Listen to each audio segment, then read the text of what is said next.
On the surface, the destruction of the Jedi Order at the end of the Clone Wars might have seemed like something that happened extremely quickly.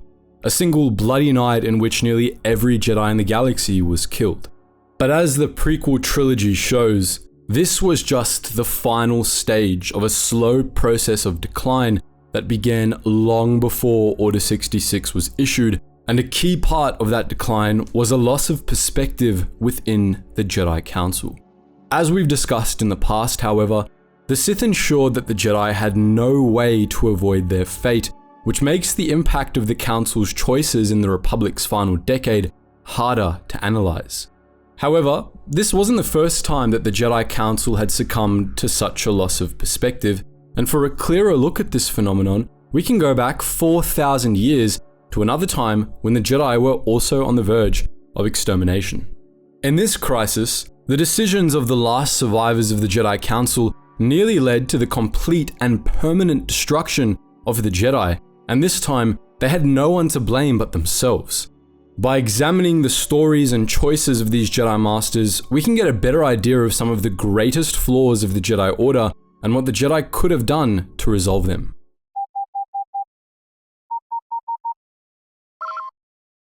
Attention, Sergeant on deck!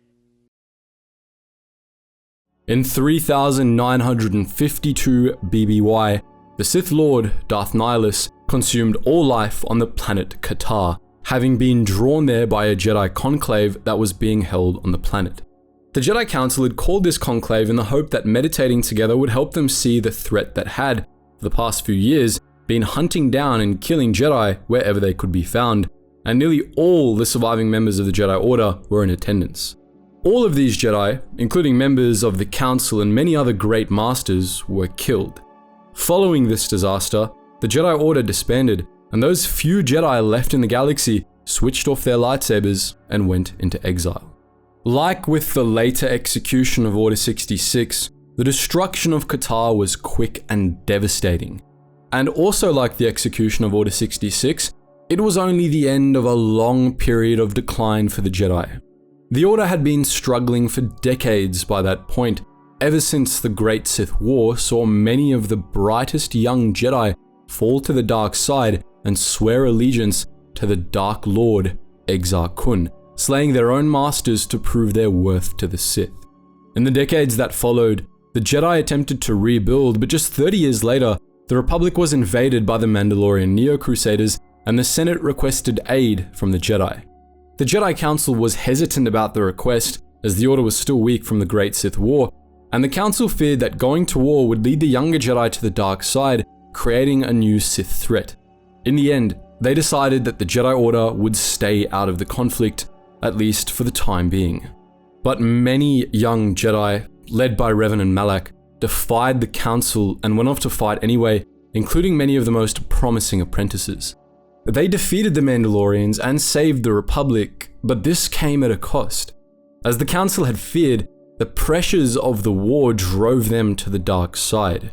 They became a new generation of Sith and started the Jedi Civil War, in which huge numbers of Jedi once again left the Order, this time to follow Revan.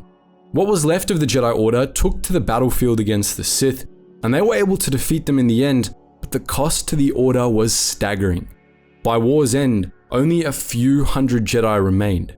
In the years that followed, even these few began to disappear, culminating in the disaster at Katar and the dissolution of the Order.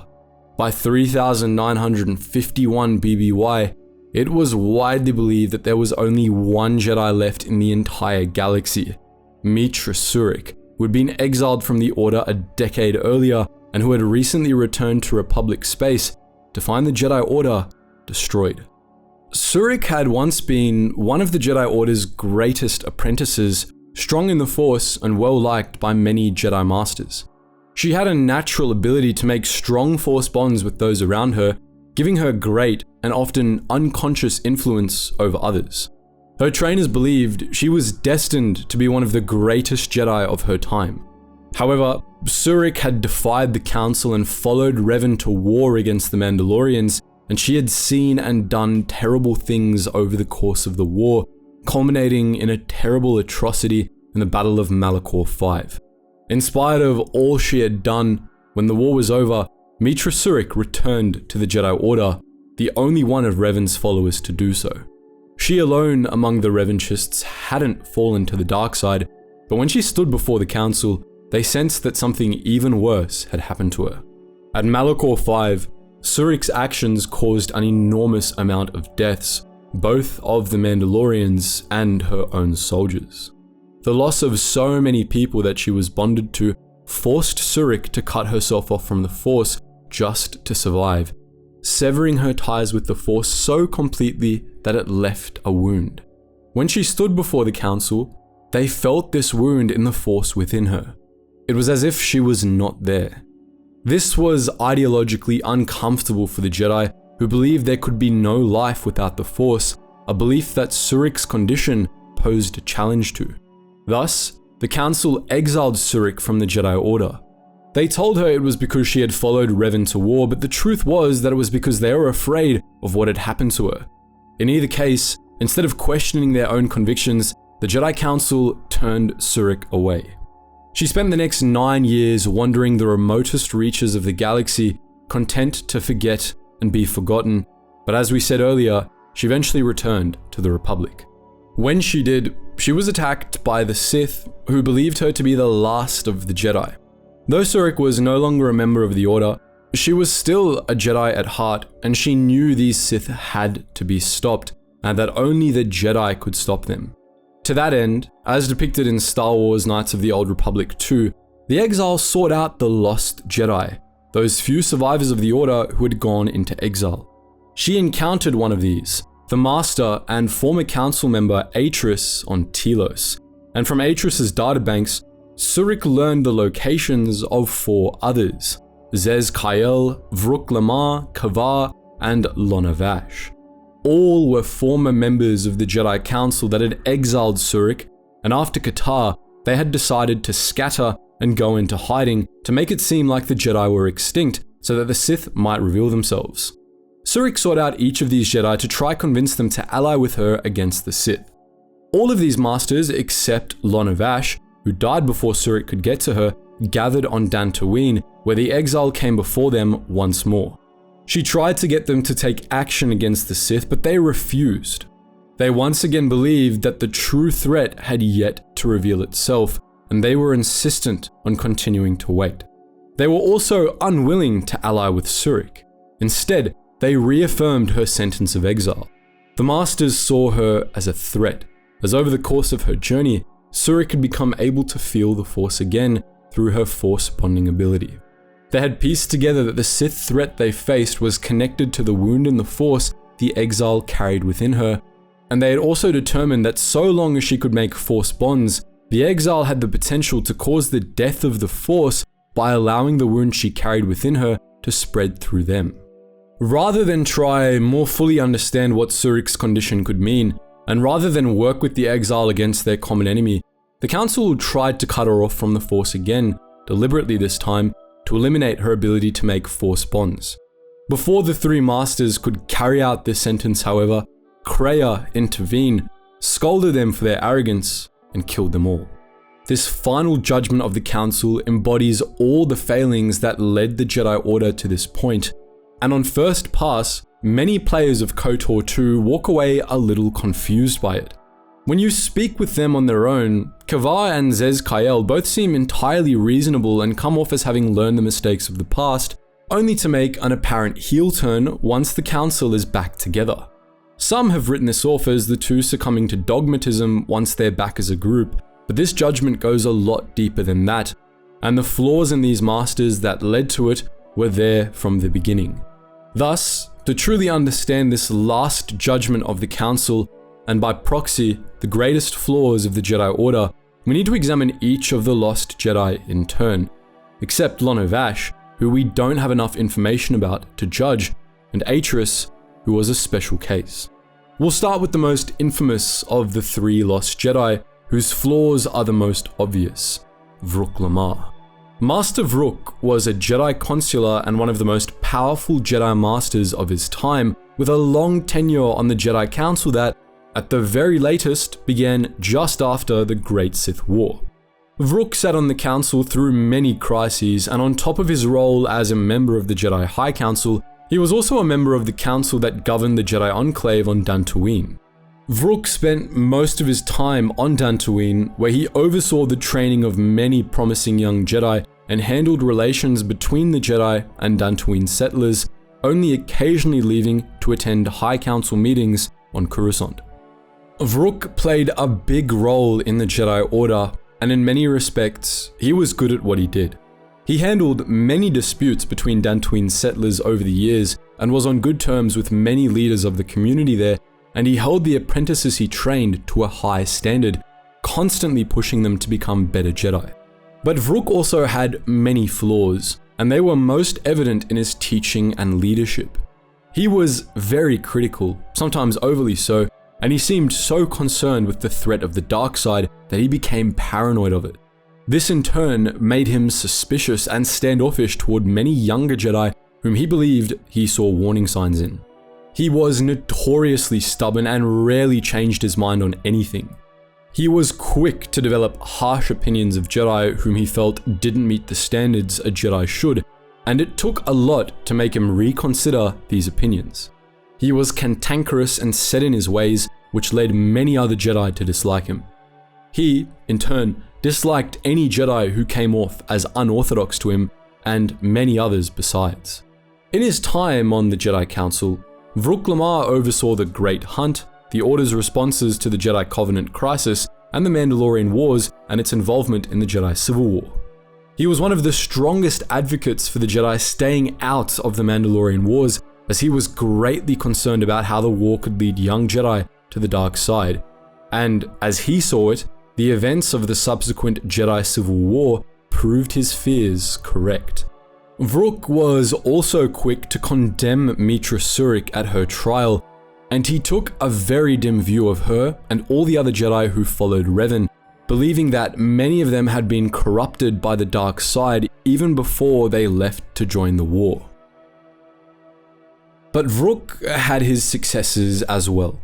After the Padawan massacre, in which 5 members of a rogue Jedi cult known as the Jedi Covenant killed their Padawans and blamed the sole survivor for the murders, Vrook was consistently skeptical of the Covenant Masters, whom he had never trusted, and played a pivotal role in bringing them and the rest of the Jedi Covenant to justice.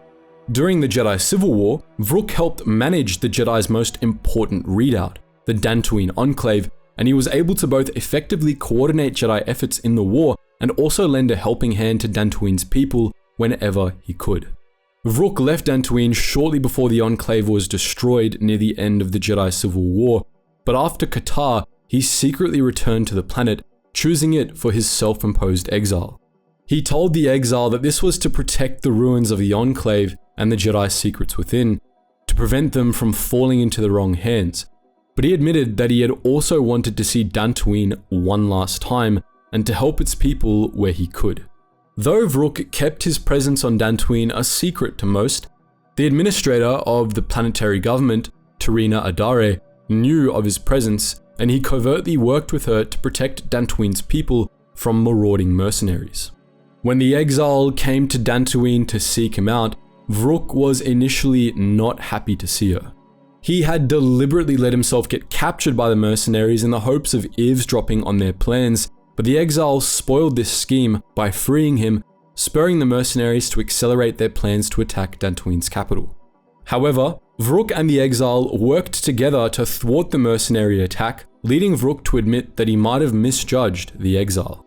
The two discussed the disappearance of the remaining Jedi and agreed to gather the surviving members of the Jedi Council in the ruins of the Enclave to consider a counterattack, following which Vrook left to begin rebuilding the Enclave's upper levels. Of all the Lost Jedi, Vrook Lamar is by far the most hated by most players of the KOTOR games, and it isn't hard to see why. Of the 3 masters, his flaws, or at least some of them, are the most readily apparent. He's judgmental, stubborn, and unwilling to consider other perspectives, and in many situations makes overcautious decisions. But that's only part of the reason most people dislike Vrook, and a bigger part of this hatred is that Vrook is an arsehole. He's a crotchety old man who doesn't like you and doesn't care to hide it, critical of your every decision, and slow to admit when you're right and he's wrong. This is the case not just in KOTOR 2, but in the first KOTOR as well, in which he's just as antagonistic toward Revan as he is toward Mitra Surik. But as the Jedi Code teaches, hatred and similar strong emotions can blind you, and such is the case in the popular perception of Vrook Lamar. Vrook was a deeply flawed Jedi, and don't worry, we'll get to that, but he wasn't as bad as he's sometimes made out to be, and the perception of him has more to do with his attitude than anything else. At the end of the day, Vrook's dislike for the player and his general crotchety attitude aren't flaws in themselves, and even if he can come off as a jerk, that's not some cardinal sin. This is a phenomenon that taints the popular understanding of all three masters. Because Vrook is so easy to dislike, all the blame gets lumped on him, and the nuances of his character are ignored. And because Kavar and Zez-Kai Ell are much more friendly and likable, their own serious flaws are overlooked. So before we get into Vrook's flaws, we're going to play devil's advocate for a little bit and defend Vrook a little. Though Vrook could be unapproachable, he wasn't a bad person, and in many respects, he was a good Jedi. Unlike a certain someone that we'll get to in a bit, he spent his exile being productive and doing what he could to help the people of Dantooine, which was a core trait of his character. He did care about the people of the galaxy, deeply so, and he demonstrated it by taking action to protect them on numerous occasions. His caution in regards to joining the Mandalorian Wars, far from being callous indifference to the fate of the galaxy, was well-meaning, as the Jedi Civil War showed. His caution in regards to joining the Mandalorian Wars, far from being callous indifference to the fate of the galaxy, was well-meaning. As the Jedi Civil War showed, his concerns about the threat of the dark side were well-founded, even if they led him to make the wrong decision. Vrook's constant vigilance against the dark side was also not a flaw, but entirely rational, and even if Vrook could be much too paranoid in that respect, that's far better than being too lax. Vrook did also make good decisions as well as bad ones, as shown in his handling of the Jedi Covenant. Even Vrook's harshly critical teaching style was well-meaning. He was harsh on his students because he cared about them and didn't want the dark side to consume them, destroying them from the inside and turning them against everyone they cared about. And even though Vrook usually defends the decisions of the Jedi Council, he also makes clear to the player in KOTOR 1 that he personally considered himself responsible for each of his apprentices who fell to the dark side or left the Order. In the first Knights of the Old Republic, while Vrook might seem like a prick on the first playthrough, everything he says and does is justified in the context of the player character being Revan. It makes complete sense for him to not trust the player and be fearful that they might turn to the dark side. They already had, after all. Are you certain Revan is truly dead? What if we undertake to train this one and the Dark Lord should return? Vrook's opposition to the plan to retrain Darth Revan in the ways of the Force and then send him out on an incredibly important mission is not only understandable, but arguably more sane than the plan itself. Revan ultimately came through for the Jedi, but things could easily have gone the other way, and Vrook's suspicions would have been proven right. In KOTOR 2, Vrook's distrust of the exile is similarly well-founded. The exile is, after all, a major war criminal, and while Vrook's views on Jedi involvement in the Mandalorian Wars are short-sighted, he isn't entirely wrong to say that the Jedi who went off to fight the Mandalorians were directly responsible for the Jedi Civil War and the damage it caused. You defied the Council and followed Revan to war. And from that war came another. Do you know how many worlds were destroyed in those wars? Dantooine, Telos, Sirocco? Do you see now why we counseled caution instead of action? You're the only one to come back and face judgment. One conversation with Vrook that perfectly illuminates both his flaws and where he's actually being reasonable comes up in the first KOTOR if you decide to ask him directly why he's so critical of you. If you find me overly critical, perhaps it is because you do not fully understand what is at stake. For 15,000 years, the Republic has brought peace and stability to the galaxy. Now the Republic may be destroyed because we, the Jedi, have failed them. Revan and Malak were paragons of the ideals the Order seeks to uphold, yet they succumb to the temptations of the dark side. When Revan fell, Malak took up the mantle of Dark Lord of the Sith. Should Malak be stopped, what is to stop another Jedi from taking his place? This is the burden we Masters must carry. Only through strict training and relentless lessons can we prevent the Dark Master from being reborn. That is why the Order can brook no failure in our apprentices and pupils. That is why I can accept nothing but perfection from you. For the most part, what Vrook is saying here is correct. Opening up someone to the Force and training them in its use was extremely risky. The lure of the dark side was difficult to resist, and those who succumbed to it became monsters who would always go on to murder innocents. The way of the light, in contrast, was difficult and required constant discipline. It wasn't a path that everyone had the strength of will to follow. Vrook was completely correct in asserting that the standards of the Jedi must therefore be strict, so that the Jedi didn't end up training people who would succumb to the dark side. Jedi had to be held to a high standard by their masters, or else those masters were putting the entire galaxy at risk. Vrook was right to take this seriously, but as this clip demonstrates, he took it to an extreme, which is where we move on to talking about his flaws. Vrook was quite open about the fact that he demanded perfection from his apprentices, and to state the extremely obvious, this was something those apprentices could never deliver on. While holding Jedi to high standards was important, holding them to a standard that was so high they would never meet it was not a good move, to put it mildly. Apart from being needlessly critical and suspicious, this approach would inevitably alienate many students who felt that they were being set up to fail, driving them to choose the very path Vrook was trying to steer them away from. Vrook seems to have understood and accepted culpability for this, but his response was just to double down and make things even worse. When students inevitably didn't respond well to this approach, Vrook's response was often to suspect they were succumbing to the dark side. Now, as we said earlier, Vrook's vigilance about the dark side wasn't a bad thing in itself, and given that he lived through the Great Sith War, no doubt watching many masters be butchered by their fallen students, it's understandable that he would be so wary about it. But blaming things on the dark side became a knee-jerk response for Vrook, to the point that he started to see the dark side in places where it wasn't. He treated anything he knew could lead to the dark side as if it was leading to the dark side, and this resulted in him being overly suspicious of Jedi who were having perfectly ordinary emotional struggles, or even of Jedi who just weren't as tightly wound as he was. Many things could lead to the dark side, and Vrook had a tendency to write off all of them as too much of a risk, even in cases where the risk of the dark side realistically wasn't all that severe. This tendency to catastrophize about the dark side was also the source of Vrook's overcaution, another critical flaw of his. His insistence on the Jedi Order staying out of the Mandalorian Wars is the best example of this. Vrook wasn't generally averse to taking action, as his devotion to helping Dantooine settlers showed, but he was incredibly hesitant about any sort of action that might risk a brush with the dark side, which made him overcautious about many of the situations the Jedi Order found itself in during his time on the Jedi Council. This affected his judgment not just during the Mandalorian Wars, but also during the Great Hunt and the Dark Wars. All of this wasn't limited to specific circumstances either.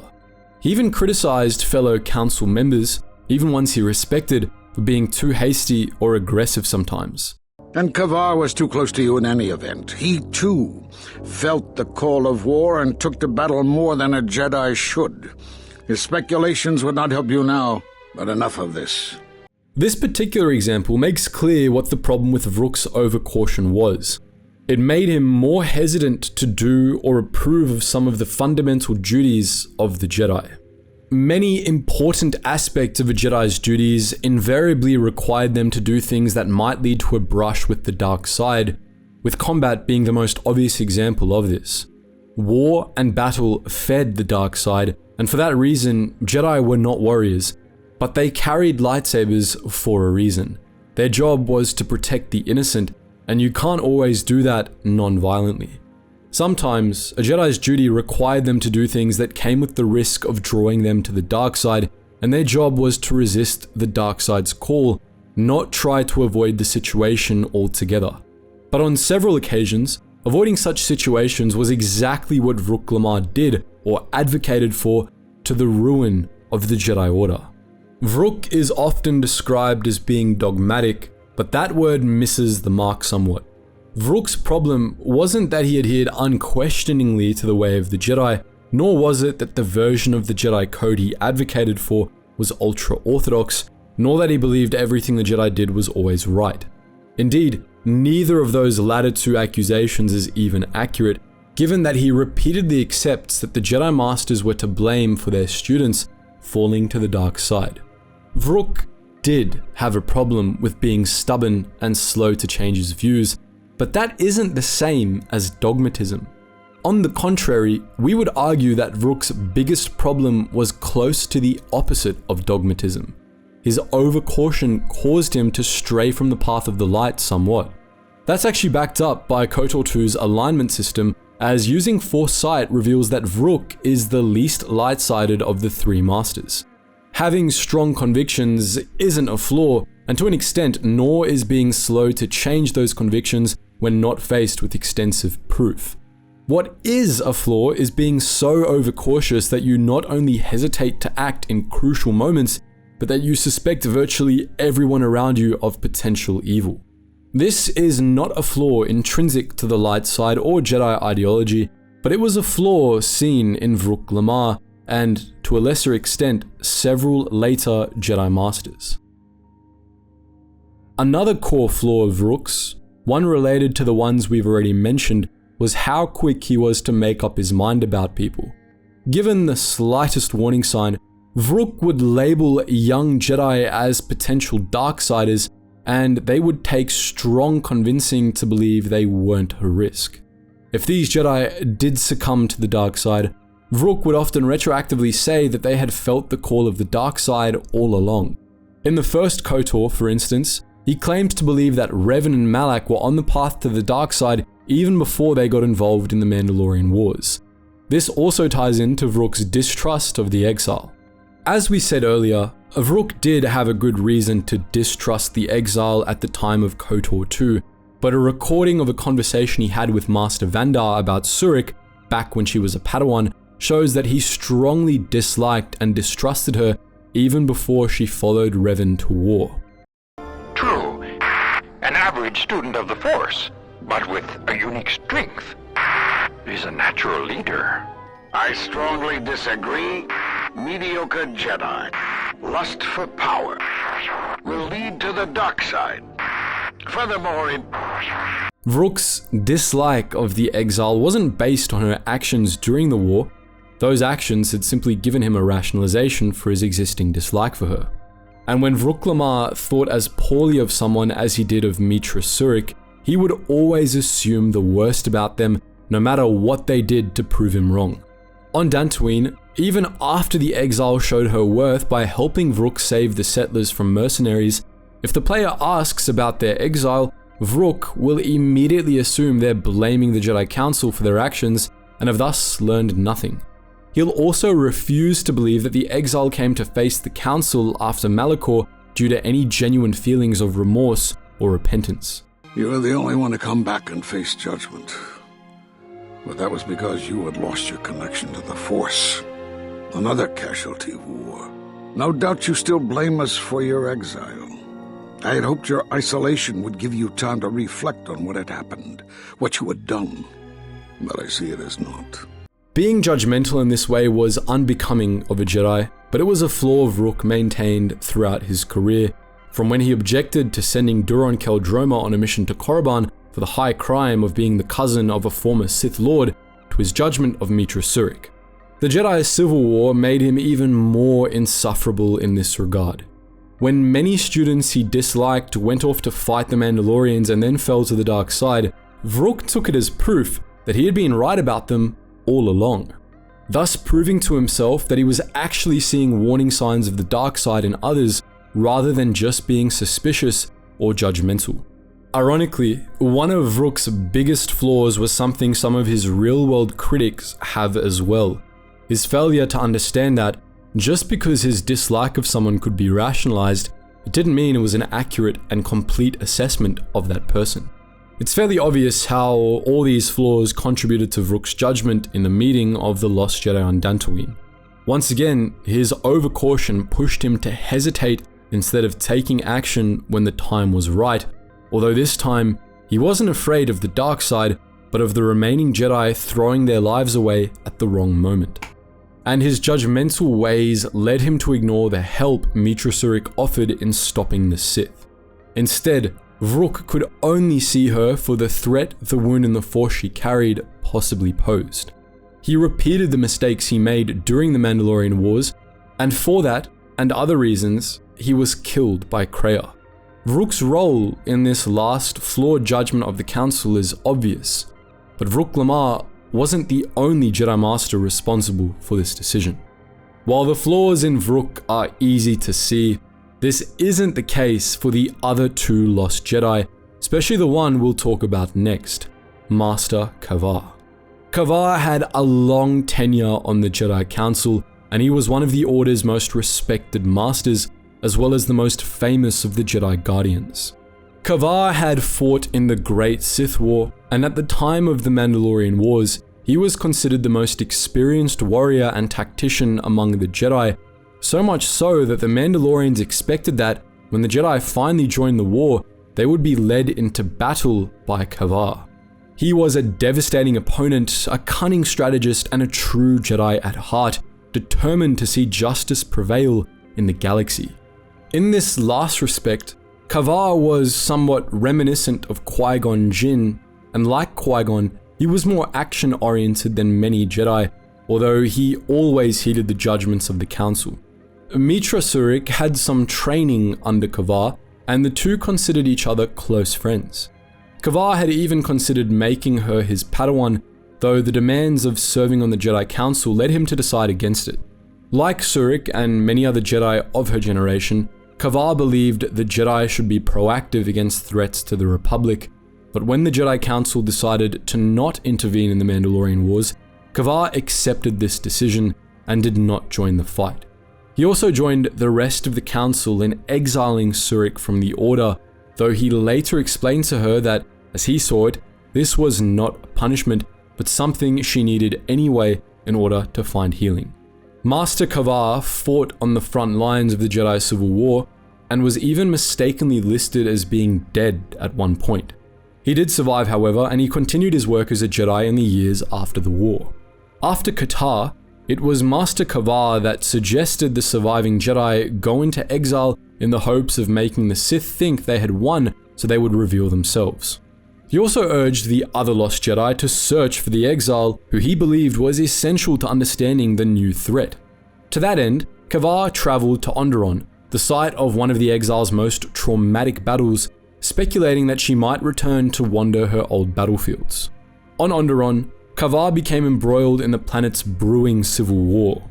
When General Vaklu, with the secret backing of the Sith, began plotting to overthrow Queen Talia and withdraw Onderon from the Republic, Master Kavar became the Queen's top advisor, assisting her in staving off the coup attempt.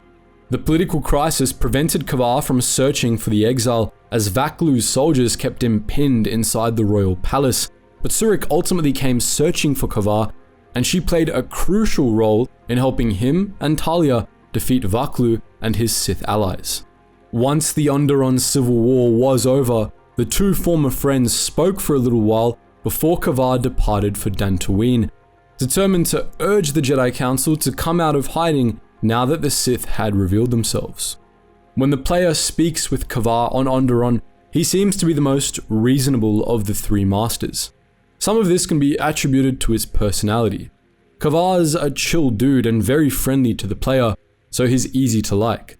But there's substance to Kavar as well, and most of it paints him in a good light. For example, like Vrook, and unlike a certain other Jedi Master we'll discuss later, Kavar spent his exile being productive. He actively worked to hunt down and stop the Sith, and he also continued helping the Republic and its people by thwarting General Vaklu's coup attempt. And unlike Vrook, Kavar was sympathetic toward the exile. He admitted that there was more to the sentence of exile than the council had told her at her trial, and he was even critical of the council's true reasoning. I believe you are the key to this whole war. When you stood before us in the council chamber on Coruscant, we felt something from you we'd never felt before.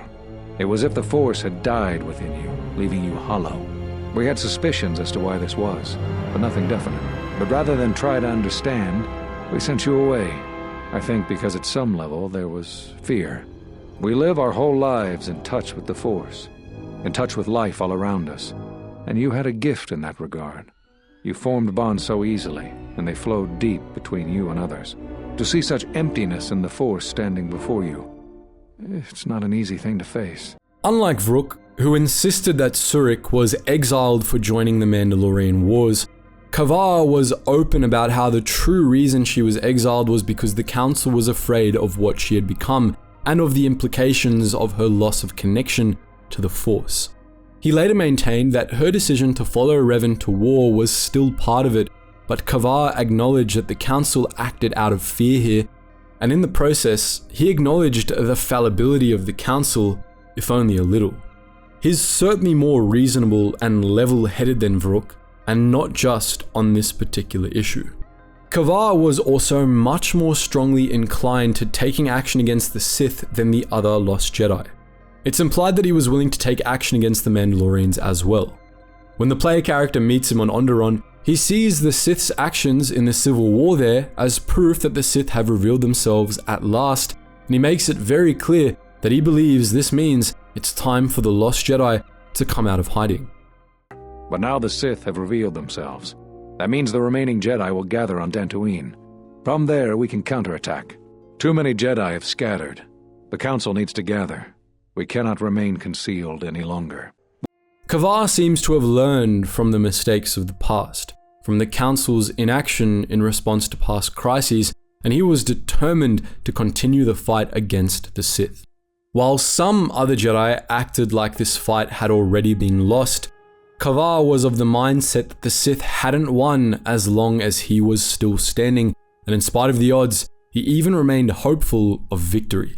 He was the one who devised the Jedi Order's current plan after all, and from how Vrook and Zez-Kai Ell talk about him, it even seems Kavar took the lead after Qatar, rallying the surviving Jedi and holding them to the task of continuing the fight, even in exile. Master Kavar comes off as a true Jedi, one who believed strongly in the Jedi's mission to protect the innocent, perhaps to a greater degree than the other Lost Jedi. This is even reflected in his in-game Force alignment. Kavar is shown as more strongly aligned with the light side than Vrook or Zez-Kai Ell when using Force sight. All of this is reflected in his actions as well as his stated beliefs, right up until Dantooine. When the Council reunited on Dantooine and the exile came before them once more, Master Kavar went along with the rest of them in repeating the Council's mistakes. On Onderon, he seemed adamant to bring the Jedi out of hiding and to take the fight to the Sith. But he seemed to have completely changed his mind when reunited with the rest of the Council, now refusing to join the fight against the Sith out of a belief that the true threat had yet to reveal itself.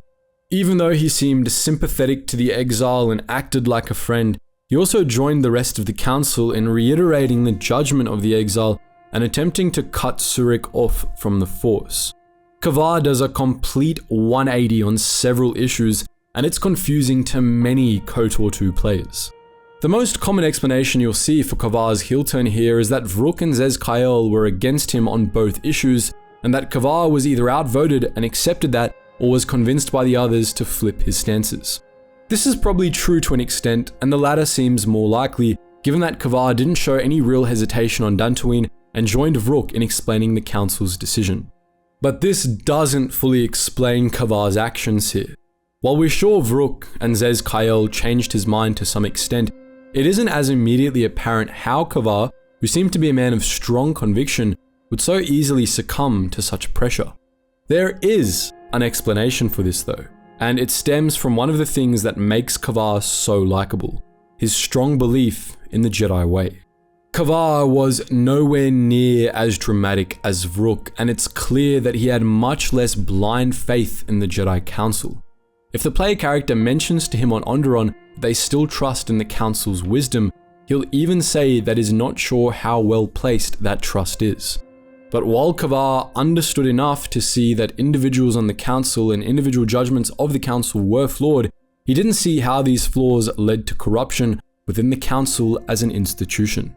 Kavar still had tremendous faith in the Jedi and their doctrine, if not to the point of thinking them infallible.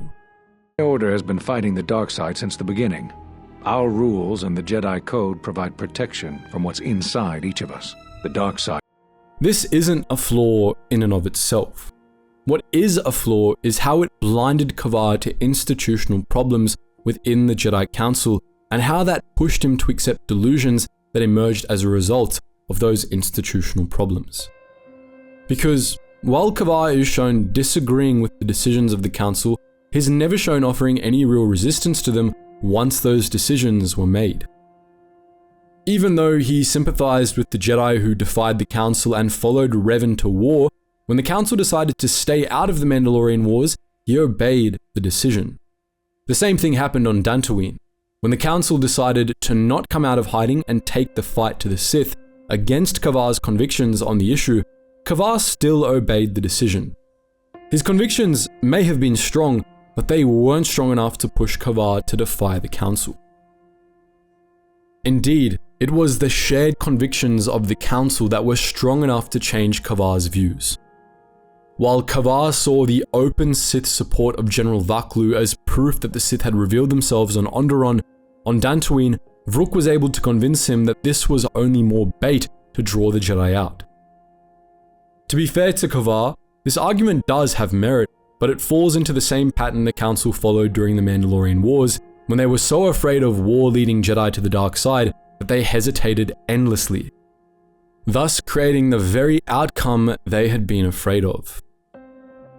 This time, the Council became so focused on preserving the remaining strength of the Jedi Order for the forthcoming fight against the Sith that they never actually started that fight, and as a result, they would have lost the war if they weren't killed by Kreia first. But from a strategic point of view, there's an appeal to Vrook's perspective, and Kavar's faith in his fellow Jedi was such that he failed to fully question his colleague's argument and see the flaws in it.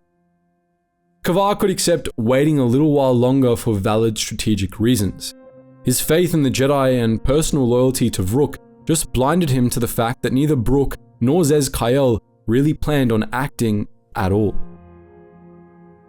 The same applies to the Council's treatment of the exile. As the events of KOTOR 2's endgame showed, the Jedi needed the help of Mitra Surik to stop the Sith, as she was uniquely equipped to resist and defeat the Sith triumvirate that led them. This was also something Kavar understood, at least partly, given how he asked the other Lost Jedi to seek out Surik, and how he allied with her on Onderon to stop the Sith there. But the others of the Council instead saw Surik as a threat. She was a walking wound in the Force, and the extreme influence she exerted over others through her Force bonds gave her the potential to bring about the death of the Force. And as Kavar was still firmly committed to the way of the Jedi, it makes sense that this argument would easily convince him to uphold Surik's sentence of exile and attempt to strip the Force from her rather than enlisting her help against the Sith. Keeping Surik around and working alongside her was a risk, and the Council had become too cautious to even consider it. Unlike Vrook, who could only ever see the worst in the exile, Kavar held her in some esteem, but he still believed that the potential threat she posed outweighed all other concerns. It's also worth noting that even on Onderon, Kavar maintained that Surik's sentence of exile was justified. Even though he understood that the Council made the decision partly out of fear, even though he respected the exile and sympathized with the decisions she made, he was still adamant that defying the Council and following Revan to war was grounds for exile. The decision that had to be made was not easy, but I cannot say anything more. There was nothing else we could do. You defied the Council. You followed Revan to war. I know why you did it, but in so doing, much more harm was done. But you must This was Kavar's true problem. He saw defying the council as doing something wrong, regardless of the facts of the case. Even with his knowledge that those on the council were fallible, even with his admission that the council wasn't worthy of the exiles' trust, Kavar still believed the council should be obeyed. Unlike Vrook, he wasn't harsh in enforcing the council's decisions on others, but his aversion to disobeying the council pushed Kavar to follow his fellow councillors into bad decision after bad decision. He was too obedient, too unwilling to take a defiant stand, and while the damage such defiance caused in the Jedi Civil War makes this unwillingness understandable, it's still a flaw, one that nearly led to the destruction of the Jedi Order. Master Kavar was not a bad person, quite the contrary. He was firmly committed to justice, and he was a Jedi in the best possible sense of the word, an example of what Jedi Guardians should be like in most respects. But he allowed his faith in the Jedi and his loyalty to his fellow masters blind himself to the flaws in their reasoning and decisions, and he was just too obedient, too willing to go along with the council instead of taking a stand against them. Kavar was a good Jedi, and while he wasn't prone to inaction as some of the other masters, he was ultimately unwilling to act in opposition to the Jedi Council, which was what he really needed to do. Speaking of opposition to the Jedi Council, that brings us to the last of the three masters, Master Zez-Kai Ell, the most enigmatic of the bunch. Not much is known of his background apart from that he served on the council at least since the start of the Mandalorian Wars, and that during his tenure on the council, he had strong misgivings about many of its decisions. Zez-Kai Ell was the most open-minded of the three masters, willing to consider perspectives others weren't, and to question fundamental aspects of the Jedi Order and its ideology. When he came face to face with the exile during the Dark Wars, he sympathized with her, both for the choices she made and the horrors she had endured. In KOTOR 2, Zez-Kai Ell claims to have left the Jedi Council after the end of the Jedi Civil War, but it's unclear whether he actually stepped down or just stopped participating in its decisions. Given aspects of his personality that we'll discuss later, the latter seems more likely. But he was still involved enough with the council that he was part of Master Kavar's plan to lure the Sith out by making it seem as if the Jedi had been exterminated. As part of this plan, the remaining masters went into exile, and Zez-Kai Ell traveled to Nar Shaddaa, where he posed as a refugee in the moon's refugee sector. He took advantage of the strong currents of life on the smuggler's moon, which made detecting Force users difficult, to mask his presence so that he could monitor events undetected. Master Ell spent the next year laying low, keeping an eye on events in the galaxy, but not doing much else, mostly just waiting. In this time, Zez-Kai Ell stopped thinking of himself as a Jedi altogether. Though he continued to play along with Kavar's plan out of loyalty to his old friend and colleague, he didn't do much investigation during his exile, unlike the other Lost Jedi, who spent their exiles attempting to determine the nature of the threat attacking the Jedi. Nor did the former master do much to help the other refugees on Nar Shaddaa, or do anything about the injustices that criminal groups like the Exchange perpetrated on the smuggler's moon. It was only the arrival of the exile that forced Zez-Kai Ell into action. When he heard of the exile's arrival, Zez-Kai Ell hired the bounty hunter Mira to monitor Surik, but things got out of hand when the exile's constant interference in the schemes of the moon's criminals led to a massive bounty hunter war, which led to the decapitation of the Nar Shaddaa branch of the Exchange and a major shift in crime on the moon. The exile did what Zez-Kai Ell had not. She risked her life to help the people of Nar Shaddaa, and though it led to unexpected consequences, her efforts ultimately improved many lives. This made Master Ell feel somewhat guilty, and it convinced him once more to take up the mantle of Jedi and take action. Before the exile departed Nar Shaddaa, Zez-Kai Ell met with her and agreed to gather with the rest of the council on Dantooine so that they could discuss finally taking the fight to the Sith. Before the two parted ways, Zez-Kai Ell spoke with the exile at length about his perspectives on the events of the last decade and how they had shaped his views of the Jedi Order. In particular, He focused on how so many Jedi had left the Order and succumbed to the dark side, and he wondered if this pattern was the product of some flaw with the Jedi teachings. Whether or not that was the case, he found the Jedi Council's refusal to even consider the question to be damning.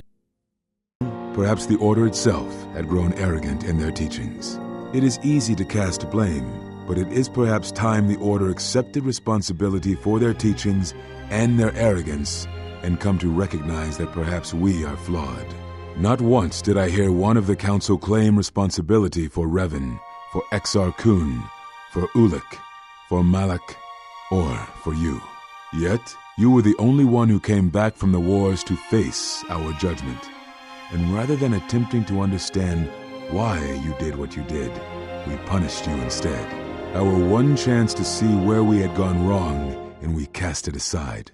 And now, that decision has come back to us and may carry with it our destruction. Perhaps there is something wrong in us, in our teachings, and though I tried, I could not cause that thought to leave me, so I left the Council. And I was not the only one. That is why many scattered, and why many in the Republic do not trust us, and why we do not trust ourselves. Make no mistake.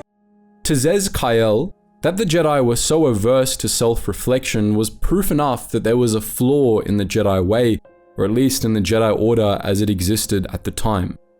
He claims that the final straw was how the Council treated the exile, how they had refused an opportunity to understand why Jedi were leaving the Order, and how they had refused to even acknowledge the reasons for why they were exiling Surik.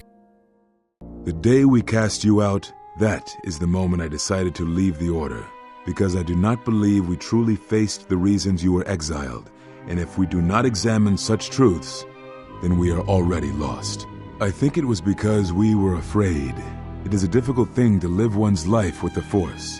To see a vision of what it would be like to be severed from it, it is more frightening than you know. To live... Zez-Kai Ell, alone among the Lost Jedi, fully understood the flaws of the Jedi Council.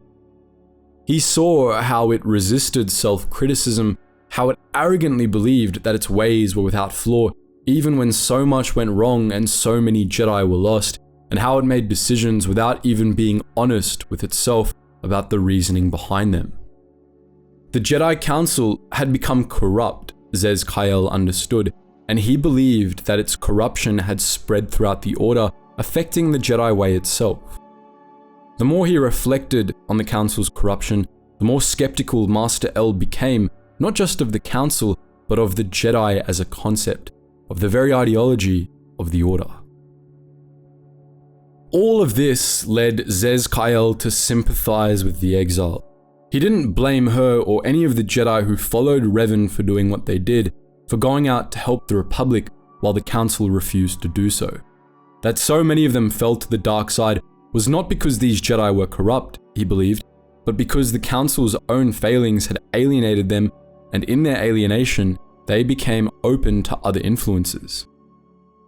What had befallen the Jedi, Zez-Kai Ell understood, could only be blamed on the Jedi Council and the choices it had made. And yet, despite all of this, just like Kavar, Zez-Kai Ell went along with the rest of the Council after he returned to Dantooine. Despite stating outright that he was no longer a Jedi and that he had left the Council, he participated in the Council once again on Dantooine, once more claiming the title of Jedi Master. Despite being sharply critical of the Council, its decisions, and its teachings, he joined the others in repeating the Council's mistake of inaction by refusing to join the fight against the Sith. And despite sympathizing with the exile and praising the choices she made, despite claiming that the decision to exile Surik had pushed him to leave the Jedi Order, he reaffirmed Surik's sentence of exile and even joined the others in attempting to strip her of the Force again. It's something that some players have gone so far as to call an inconsistency in his character. Of all the Lost Jedi, Zez-Kai Ell seems to understand the truth the best, but he doesn't show it at all on Dantooine. This isn't an inconsistency, however. There is simply more to Zez-Kai Ell than is immediately apparent. The key to truly understanding Zez-Kai Ell is buried in the conversation the player has with him on Nar Shaddaa. One of the things the player has the option of asking Zez-Kai Ell is why he chose to come to Nar Shaddaa, to which he'll answer that he was investigating the activities of the exchange to see if there was a connection to the disappearance of Jedi in the galaxy. Most of the time, this line of questioning ends there, but if the player character has an extremely high awareness skill, 21 or higher, then they can detect that this isn't the full truth. You get the option to say that the real reason Zez-Kai Ell came to Nar Shaddaa was to hide, and he'll admit that it's true. It is difficult to detect a Force user on Nar Shaddaa, and I knew it. This threat we face, it leaves wounds in the Force when it strikes. It leaves nothing. If the player then accuses Zez-Kai Ell of having been afraid, he'll launch into a monologue that makes the true nature of his character clear. Live life without the Force, to vanish and die and leave only an echo. It was terrifying. To be connected to all life around you, then to have it stripped, I can only imagine what it must have been like for you. But even that imagining cannot compare with the truth. But there is more than that. On Nar Shaddaa, one cannot escape what was left from the Jedi Civil War. From the failure of the Masters, from our failure to properly train Jedi, came disaster. And I wondered if perhaps the teachings of the Jedi had been our failing all along. There have been so many failures by teachers who believed in the code with all their being. Master Arca failed Ulic, as Master Boss failed Exar Kun, as Kay and Zar and the others of the Council failed Revan and Malak. For all the acts we do to preserve the galaxy, from such an arrogance that all we do is right and just, I wonder if there is a counter-effect that is created that strikes back at us. Exar Kun, Ulic Keldroma, Malak, Revan, you, all Jedi. There is something wrong in the Force, a wound, a sound that is growing, like a scream. You can hear it echo on Nar Shaddaa, sometimes when the moon is on orbit. It is a frightening thing to feel, that perhaps being connected to all life is not enlightenment at all, but simply another doom. And I think that maybe, perhaps, to forsake the Force as you did, to cut loose our bonds, may not be the wrong thing to do. You taught me something important in the Council Chamber long ago, Exile, and it has stayed with me all these years. You were right to do what you did, everything you did. Now, the truth about Zez-Kai Ell is that, despite his questioning of the Jedi Order, despite his insights and atonement, none of that is what really defines him. What defines him is that he's a coward. Now, we don't just say this because Zez-Kai Ell was afraid of the wounds in the Force or what caused them. All of that is perfectly reasonable. His true cowardice lay in abandoning everyone else and fleeing to Nar Shaddaa, where he hid and didn't lift a finger to improve the conditions there for fear of being discovered. This act of cowardice makes his whole character make sense, because in this context, you can see other instances of Zez-Kai Ell acting out of cowardice all throughout his story. He says that he lost faith in the Jedi and the Council after the Exile's trial, and yet he stayed on the Council for years afterwards. He didn't leave the Order right away, and he never made an effort to change anything. He understood so much, but he was afraid to actually act on any of it. The only time he acted somewhat in accord with his beliefs was when he abandoned the Jedi and went to Nar Shaddaa, and that was actually just due to fear of his life. Even Zez-Kai Ell's change in principles is hollow when considered in a more critical light. He sees the arrogance in the Jedi and in the Jedi Council, and he even accepts his own responsibility in their failings, but instead of trying to find something to do about it, he writes off the Jedi way altogether. His criticisms of the Jedi as a whole appeal to many players, but their appeal somewhat hides the fact that there isn't really much substance to his criticisms of Jedi ideology. Zez-Kai Ell considers the possibility that there's a flaw in the Jedi way that leads to Jedi failing and leaving the Order. But not only does he never provide any suggestions as to what that flaw is, there isn't even anything to suggest that such a flaw even existed. It was not a flaw in the Jedi way that caused Exar Kun and Ulic Qel-Droma to fall to the dark side. They fell because their fellow Jedi failed to rein them in and steer them away from the dark side when they still could. This was a personal error for which Jedi were responsible, but not a flaw in Jedi ideology. Similarly, it was not a failing of the Jedi Code that led to the fall of Revan and his followers, but the cowardice of the Jedi Council, which could have prevented everything if it had simply made the choice to help the Republic instead of leaving the people of the galaxy out to dry. These were the failings of the Jedi, to be sure, but if anything, they were instances of the Jedi failing to truly follow their ideology, not a failing of the Jedi way itself. All the things that had befallen the Jedi and the galaxy as a whole were not, as Zez-Kai Ell implies, some grand mystical karma inflicted upon the Jedi for their sins, something that would be beyond his ability to do anything about, but something perfectly ordinary that he could do something to fix, but that he was too afraid to even speak up about. The blindingly obvious truth is that the blame for all the horrors of the past decade belonged squarely on the shoulders of the Jedi Council and their poor decisions. The flaw was not the Jedi teachings, it was the Jedi at the top who failed to follow them. Consequently, while many of Zez-Kai Ell's criticism of the Jedi way sound profound at first, and while his praise of the exile's choices and sympathy for the choice of forsaking the Force might initially be appealing, it's all just another form of deflection. Unlike Vrook and Kavar, Zez-Kai Ell cannot bring himself to ignore the corruption of the Jedi Council and his role in its poor decisions. He's smart enough to see the truth there, and he's unable to convince himself that the flaws aren't there, but like the others, he's also unable to accept that these problems are something that he can and must take action to address. He's too afraid to confront the other members of the Council, to demand change, to take any meaningful action to right the Council's wrongs and purge its corruption, and on some level, he seems unable to fully accept that the horrors the galaxy has experienced were solely the result of his and his colleagues' bad decisions. Thus, he deflects by blaming not just the Council, but Jedi ideology as a whole, and even the nature of the Force itself. In doing so, he changes the nature of the problem, making it not a simple thing that he's perfectly capable of redressing, but the work of powers beyond his control, something he can't really do anything about. It's all an excuse that allows him to continue to do nothing.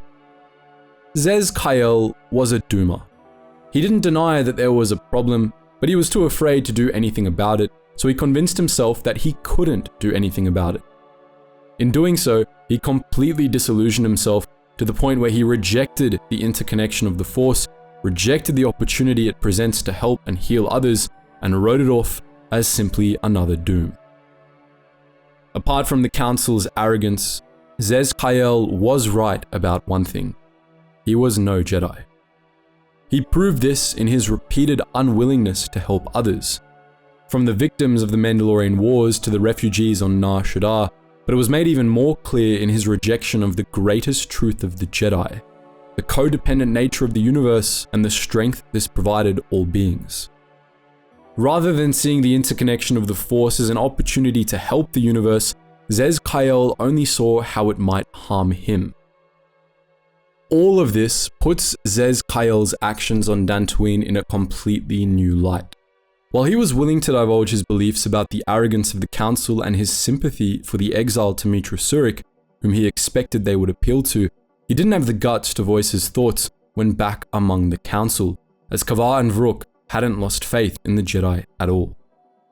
He might have been more enlightened than them in some respects, but in the end, it counted for nothing because not only was he too afraid to act on his beliefs, but he was also too afraid to even voice them in the face of probable disagreement. Zez-Kai Ell just went along with the Council again, just as he had done in the Mandalorian Wars, at the Exiles' trial, and during the Jedi Civil War, because he was a coward. Many fans of KOTOR 2 have said that Zez-Kai Ell was the least bad of the three Jedi Masters, but we would argue that the opposite is actually true. He was the worst of the bunch. He may not have been as much of a prick as Vrook, but while Vrook was simply wrong and stubborn, Zez-Kai Ell saw part of the truth and hid from the implications of it.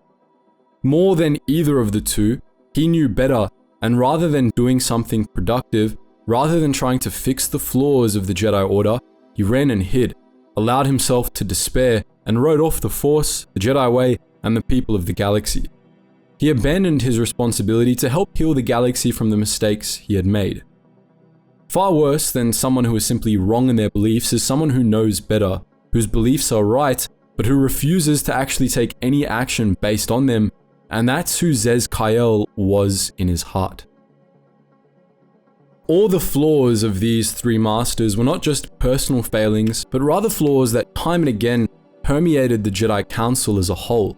They drove the Council to make its worst decisions, as they did in the final act of KOTOR 2. That particular judgment, the one the Council made on Dantooine, wasn't just one more in a long line of poor choices, but a repetition of the bad decisions the Jedi had made during the Mandalorian Wars, and was part of a broader pattern of flaws that pervaded Jedi leadership at several points in its history. When the exile came before the Council a second time, she came as an ally, offering her help in fighting the Sith. The Jedi knew she was essential to understanding the new Sith threat. They knew that the techniques the Sith were using against the Jedi were somehow related to the wound in the Force within the exile. But rather than trying to understand what that meant, rather than accepting what would have been crucial aid in the fight against the Sith, the Jedi once again refused to question their convictions, assumed the worst of the exile, and turned her away. Just as they had done a decade earlier. Once more, they were afraid, not just because of the potential threat the exile posed, but because they didn't completely understand why she was able to pose such a threat in the first place. Surely you are familiar with force bonds. It is the bond that develops between apprentice and master when one truly understands another. It is developed over time through understanding of each other, yet you do it so easily, and we do not know why.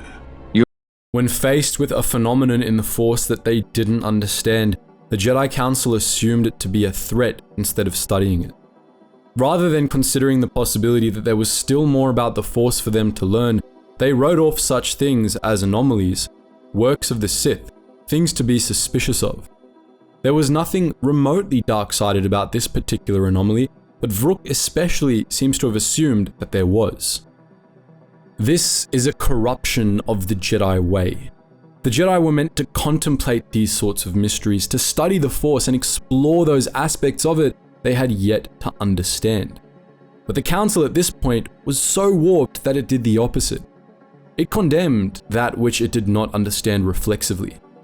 This applies not just to the exile's bonding ability, but to the wound in the Force she carried and how the exile had been severed from the Force and reconnected to it. After Surik was exiled, the Council seems to have memory-holed her for a while, and they only really started considering what had happened to her when the Sith forced them to. It was only when they could fit this unknown into the category of the dark side, of a perversion of the Force rather than an aspect of it that they just didn't understand, that they were willing to consider it. Through study of these Sith, the Council gained a better understanding of Surik's condition. They recognized that the wound in the Force was what gave the Sith power, and that it created a hunger that the Sith filled by draining life through Force bonds. This allowed them to retrospectively understand the exile better, but still not completely. When you returned to us, we saw what had happened. You carry all those deaths at Malachor within you, and it has left a hole, a hunger that cannot be filled. In you, we saw a wound in the Force. In you, we saw the end of the Force. You are a cipher, forming bonds, leeching the life of others, siphoning their will and dominating them. It is the teaching of these new Sith to feed on others, on other Force sensitives. They are symptomatic of the wound in the Force. The connections the Council drew between the exile and the Sith were correct, but based on them, they leapt to conclusions. As soon as they understood the threat the exile could pose, they ignored all other possibilities. They catastrophized, assuming the exile would cause the damage that they feared she could cause, and in the process, they overlooked the fact that the exile was still a person with agency whose actions demonstrated that she would never even consider what they feared she would. You are a breach that must be closed. You transmit your pain, your suffering through the Force. Within you we see something worse than merely the teachings of the Sith. What you carry may mean the death of the Force, and the death of the Jedi. The Council assumed that the exile would only ever use her Force bonds to drain life from others, when she had thus far done the opposite. Her bonds with her companions were a source of mutual strength, something that others were being awakened to the Force through rather than deafened to it.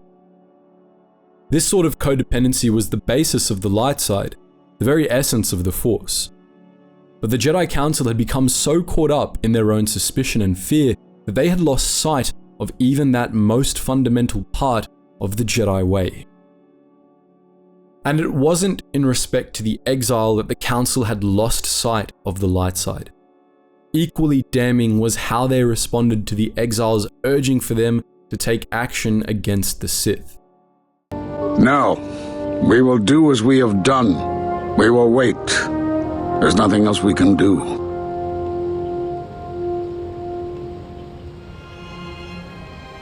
No, the true threat is yet to show itself. It is waiting for something, us perhaps, to enter the war. We have seen their soldiers, the remnants of their fleet, but those are symptoms of a disease. It is more bait to attempt to draw us out. The actual battle is being fought through the Force, not with weapons of war. It isn't about the Republic anymore. The attack on Onderon, something was attempting to use the planet itself, to feed on it, to draw on the power there. You prevented it, but it was a stalling measure. The next time will be critical.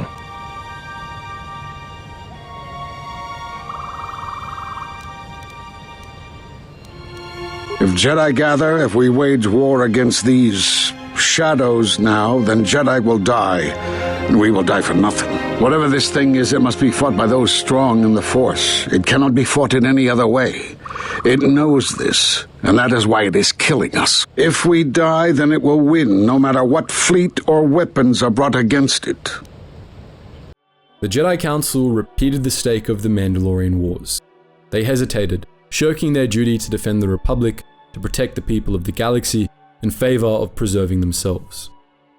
As in the Mandalorian Wars, they were convinced that the true threat had yet to be seen, and they convinced themselves that the only way to draw it out was to wait and force it to come out of hiding, despite the fact that they admitted here that the Sith probably wouldn't reveal themselves until they entered the war anyway.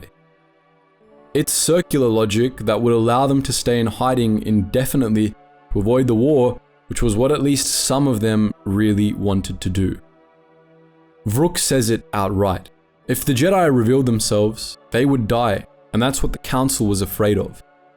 Kavar and Vrook feared the destruction of the Jedi Order, while Zez-Kai Ell feared for himself, and as a result, they made the decision to stay in hiding.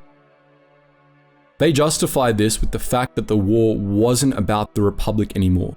The war was being fought for control of the Force, and that was all that mattered to these Sith. That much was true, but in focusing on it, the Jedi had lost perspective. Even if the war wasn't about the Republic anymore, the fact remained that the Sith were still actively attacking the Republic, sowing misery among its people, and once again, the Jedi Council was doing nothing.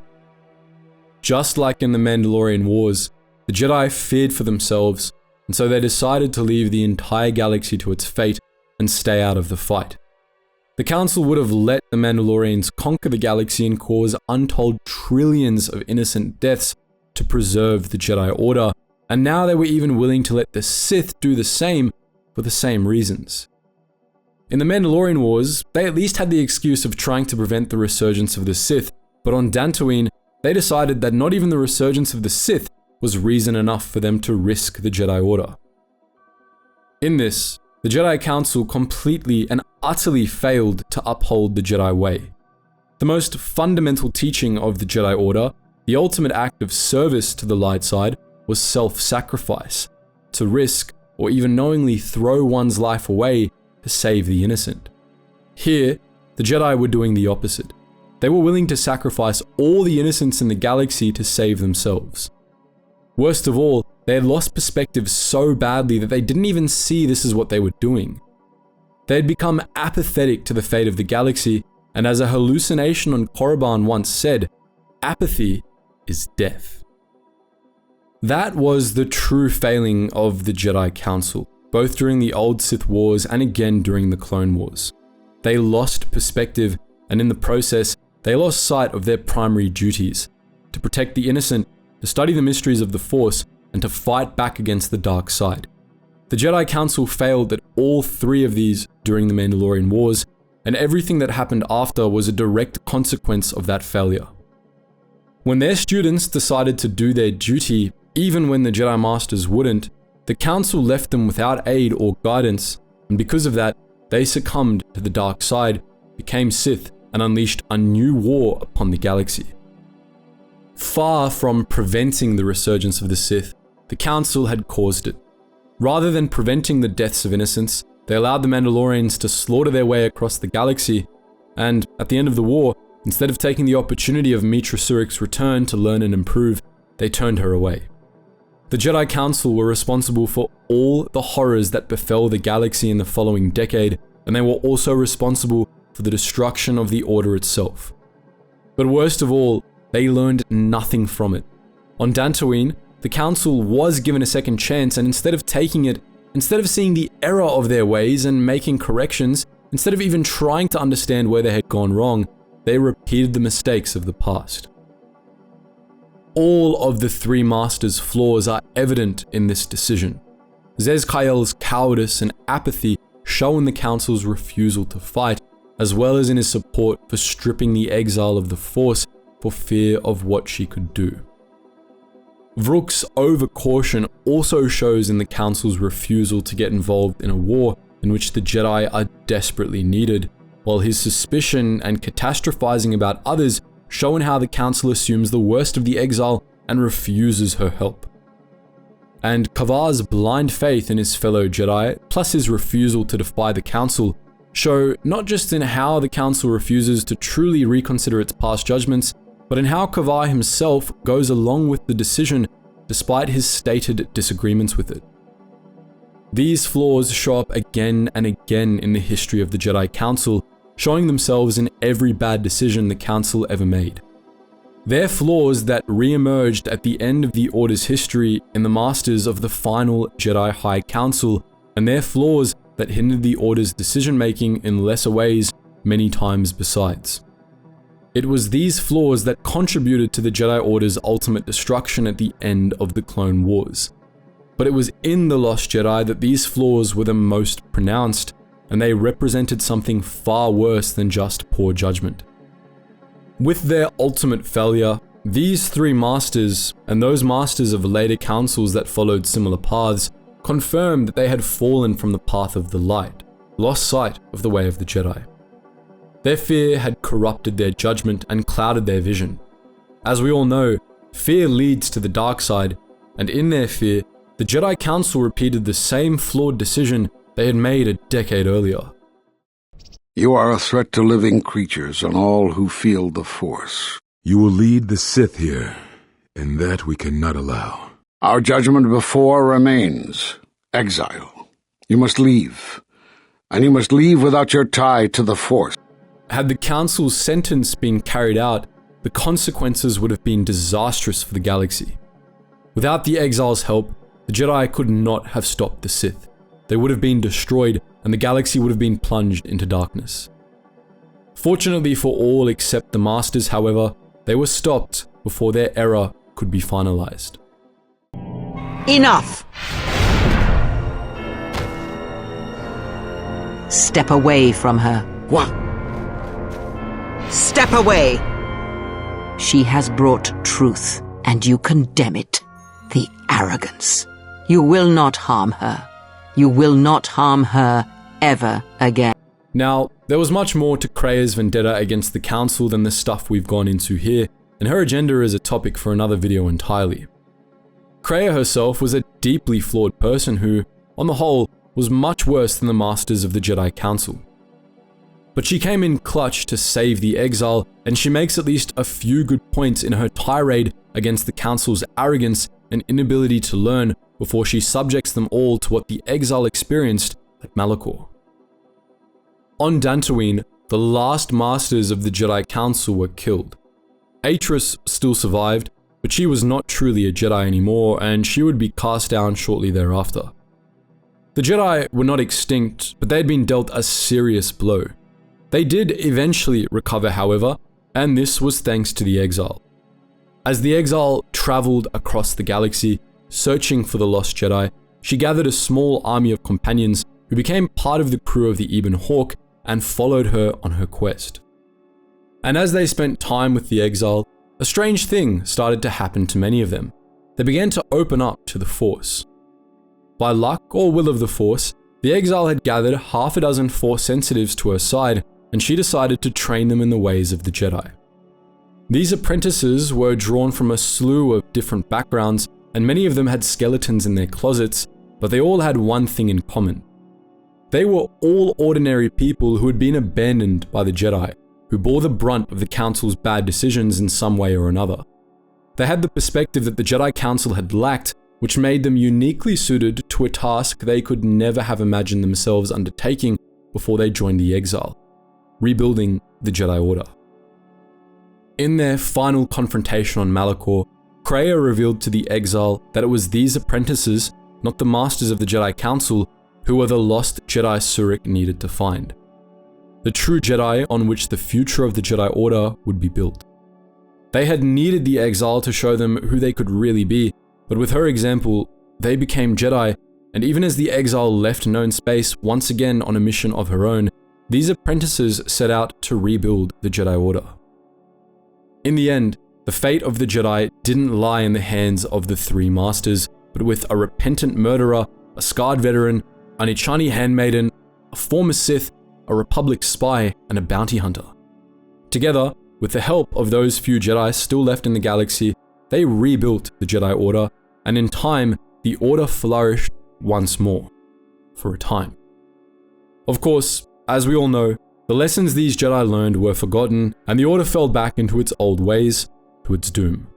But that wasn't the first time the Jedi had nearly been destroyed, and though the Order was gone, its teachings remained. And those Jedi Masters left from the Last Jedi Council, Yoda and Obi-Wan Kenobi, did something that the three Masters who died on Dantooine did not. They acknowledged and corrected at least some of their mistakes. Not all of them, mind you, but some, and it was because of that the Sith were overthrown. Just as they did after the Dark Wars, the Jedi made their return to the galaxy wiser than before. This, then, is the true lesson the events of the first Jedi Purge teach about the flaws of the Jedi Order. That those flaws could be corrected, and no matter how dire things got for the Order, the light would always survive.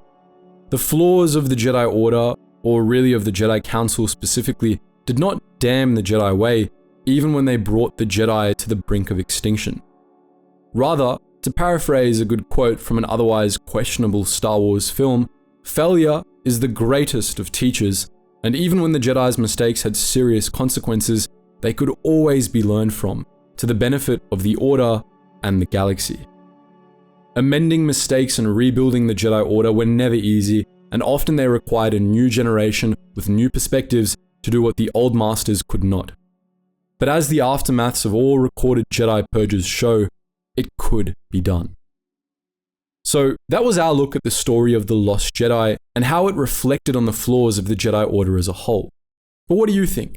Would you like to see a video examining the story of the Exile students sometime in the future? Let us know your thoughts in the comment section below. And as always guys, thank you so much for watching, and I hope to see you in the next video.